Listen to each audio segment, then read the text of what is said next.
ओम नमस्ते जी। दोस्तों, आप सभी के लिए ये वीडियो काफ़ी महत्वपूर्ण है क्योंकि मुझसे काफ़ी सारे भाई, काफ़ी सारे व्यक्ति प्रश्न करते हैं कि भैया मैं 30 दिन तक मैंने ब्रह्मचर्य का पालन किया, मैंने 50 दिन तक किया, मैंने 60 दिन तक किया, फिर मुझे सपनदोष हो गया या मन में काम भावना जो है जाग गई, मेरा ब्रह्मचर्य जो है टूट गया, बड़ा ही कष्ट हो रहा है, बड़ा ही दुख हो रहा है। तो आज की ये वीडियो यदि आप देख लेंगे तो आप अपने जीवन में वो चीज़ अपना पाएंगे, वो बातें, वो जानकारी अपना पाएंगे जिसके बलबूते आप कभी भी अपना ब्रह्मचर्य टूटने नहीं देंगे। देखिए दोस्तों, ज़्यादातर युवक युवतियों को ये मालूम ही नहीं है कि ब्रह्मचर्य होता क्या है। ज़्यादातर व्यक्ति यही सोचता है कि भाई वीर्य की रक्षा हो गई तो समझो ब्रह्मचर्य हो गया, जबकि ऐसा नहीं है।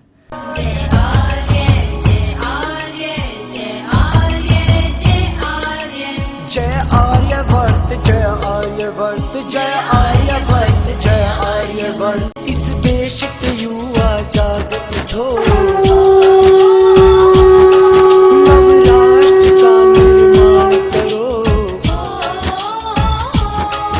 इस देश के युवा जाग उठो, नवराष्ट्र का निर्माण करो। राम कृष्ण हनुमान के सिद्धांत है अनिवार्य। देखिए, ब्रह्मचर्य का संपूर्ण अर्थ आपको समझना चाहिए। ब्रह्मचर्य का अर्थ है, ये बात सही है कि वीर्य की रक्षा है, परंतु इससे पहले भी बहुत कुछ है। वीर्य तो बाद में ही आता है, उसकी रक्षा तो बाद में ही हो पाती है, पहले और कुछ हमें करना पड़ता है। ब्रह्मचर्य का अर्थ होता है ईश्वर, ईश्वर की उपासना, और ईश्वर के प्रति हमारे मन में जो बातें, जो चीज़ें श्रद्धा उत्पन्न करें, उन बातों को जो है जानकारी लेना, सत्य सत्य जानकारी लेना, पाखंडों वाली जानकारी नहीं, सत्य सत्य जानकारी लेना। जैसे कि वेद हैं, वेदों में संपूर्ण सत्य विद्या है, उसके अंदर कुछ भी झूठ उटपटांग पाखंड आदि या फिर किसी एक जाति या फिर किसी एक देश के लिए नहीं, संपूर्ण पृथ्वी, संपूर्ण ब्रह्मांड के लिए है।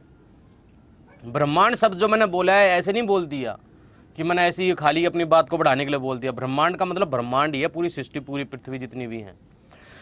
खैर, वो विषय थोड़ा अलग हो जाएगा। देखिए, यदि आपको ब्रह्मचर्य का पालन करना है तो आपको समझना होगा ब्रह्मचर्य का अर्थ है ईश्वर की उपासना, 8 पुस्तकों का स्वाध्याय, व्यायाम, प्राणायाम, ध्यान और वीर्य की रक्षा आदि।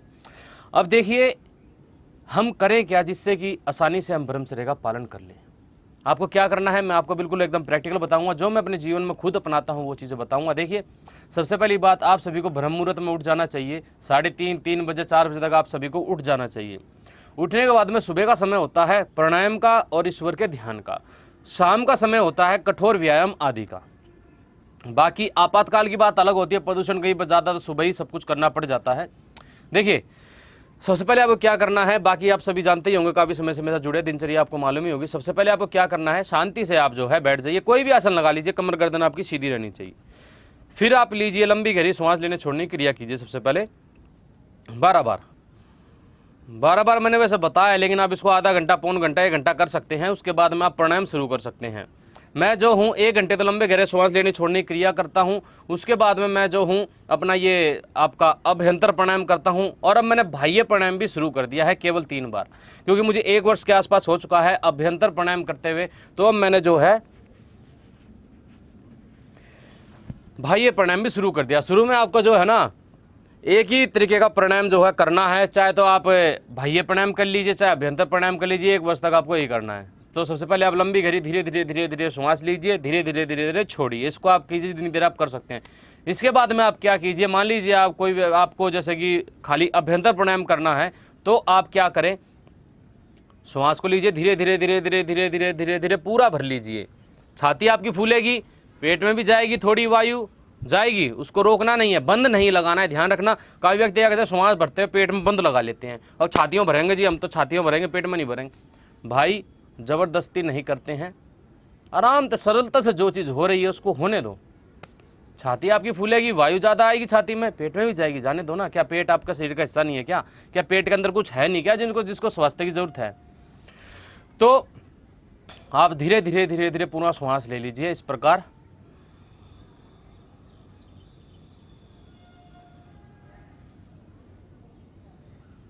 रोक लीजिए, फिर आप इसको जब तक रोके रखिए जब तक आप बिना किसी घबराहट के रोक पाते हैं, बिना किसी घबराहट के रोक पाते हैं। जब तक इसको रोके रखिए श्वास को।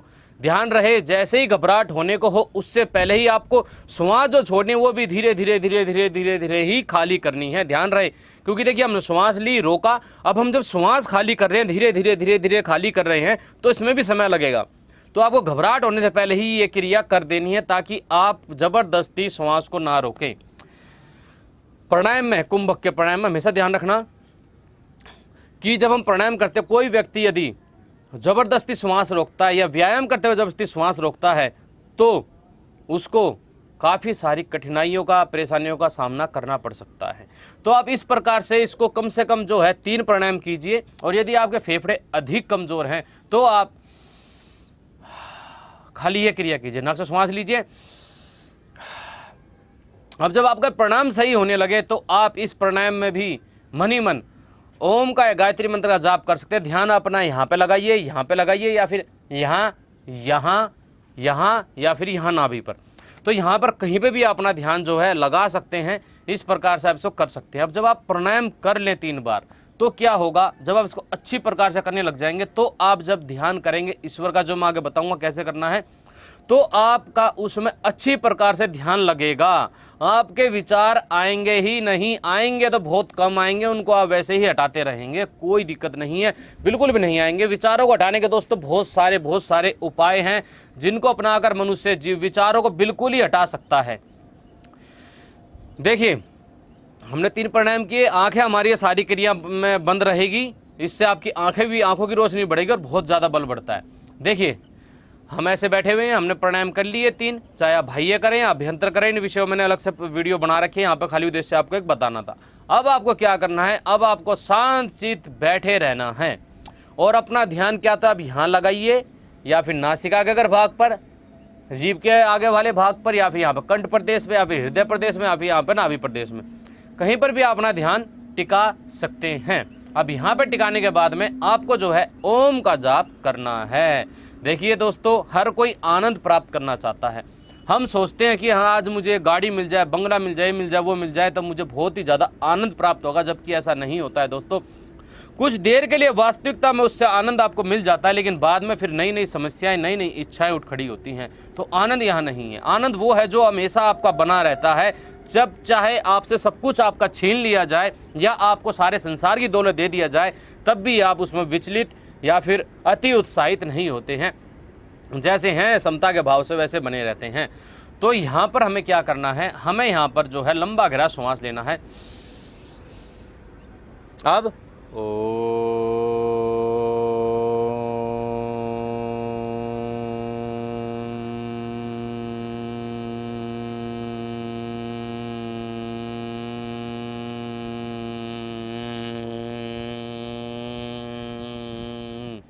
कहीं पे भी एक जगह अपना ध्यान लगा लेना जब आप करो।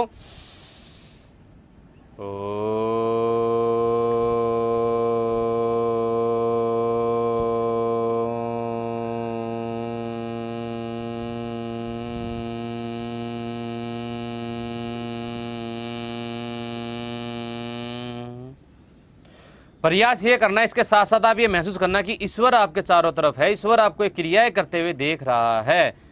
ईश्वर का ख्याल अपने मन में बना के रखना। जब आप इसको 15 से 20 बार या जितनी देर करना चाहो कर लो, फिर आप शांतित होकर बैठ जाना।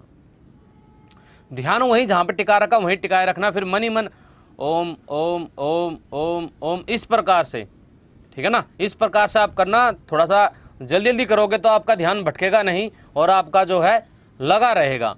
तो यहाँ पर ऐसे आपको ध्यान लगाना है और साथ में आनंद की अनुभूति आपको साथ में करनी है। देखिए भाव जो होता है, भाव ऐसा होता है जो कि वास्तविकता में यदि हम करते हैं तो उस हिसाब से हमारे को जो है वो परिणाम देता है। यदि हम ये भाव बनाएं कि मैं हवा में उड़ने लगूं, या फिर आप ये भाव बनाएं कि मैं तो अदृश्य हो जाऊं, तो ऐसा नहीं होगा। आपको भाव बनाना है आनंद का कि हाँ मैं आनंद प्राप्त कर रहा हूँ। आपको ईश्वर से प्रार्थना करनी है, हे प्रभु जिस प्रकार आप सदैव आनंद में रहते हैं उसी प्रकार मैं भी आनंद में रहूं। दोस्तों जैसी कोई विचार है उसको हटाते रहें, अपना वहीं पर ही कहीं पे भी एक जगह अपनी एकाग्रता बना लें और मनी मन ओम का जाप उस जगह पर करते रहें, उस स्थान पर करते रहें। विचार आए हटाते रहें। साथ में आपको इसमें ना जब आप लंबा अभ्यास आपका इसका हो जाएगा तो आपको एक धारणा ये बनानी है कि आपके आसपास ईश्वर है। ईश्वर आपको देख रहा है, जान रहा है, आपको देख रहा है, आप ईश्वर के सानिध्य में रहकर ये कार्य कर रहे हैं। साथ में गुण का, आप जैसे ओम का जाप कर रहे हैं तो आनंद, ठीक है ना, यानी कि हमें क्या चाहिए, आनंद चाहिए।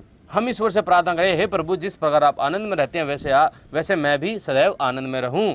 तो वहाँ पर आपको आनंद की अनुभूति करनी है। आप देखेंगे कुछ समय बाद में वास्तव में आपका आनंद, आपकी खुशी बढ़ती जा रही है। और फिर आप ये परिणाम आपको मिलेगा, पूरे दिन आप सदैव ही आनंदित रहेंगे। आपकी इच्छा ही नहीं होगी कोई गलत कार्य करने की, आपकी इच्छा नहीं होगी गलत चीज़ों की तरफ देखने की भी। काम भावना आपके अंदर बिल्कुल भी उत्पन्न नहीं होगी। आप जब ये अभ्यास कर लेंगे तो दिन में भी आप जो है ओम का जाप करते रहें मन ही मन।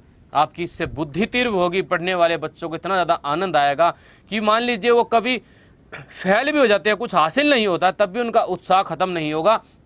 क्योंकि वो जानते हैं कि तू बुद्धिमान है, तू ज्ञानवान है और ईश्वर के सानिध्य में रहता है, तो कुछ ना कुछ जरूर करेगा। और अंतिम सांस तक मनुष्य को कर्म करता रहना चाहिए। सफलता असफलता तो बाद की बात है, हमें कर्म करते रहना चाहिए। कम से कम मृत्यु के क्षणों तक हमें, जब हम मरे, हमें कम से कम इतना तो हो कि मैंने कर्म तो किया है। फल चाहे मुझे कैसा मिला हो या ना मिला हो, दोस्तों फल तो मिलता ही है। जो मनुष्य कार्य करेगा उसको अच्छा फल तो जरूर से भी जरूर मिलेगा। जैसा भी कार्य करोगे वैसा फल मिलेगा। लेकिन हमें कर्म करते रहने चाहिए, कर्म नहीं छोड़ना चाहिए अपना बिल्कुल भी। और कोई हमें परेशान करे, दुखी करे, हमें जो है निराश होकर आत्महत्या जैसे कदम नहीं उठाने चाहिए।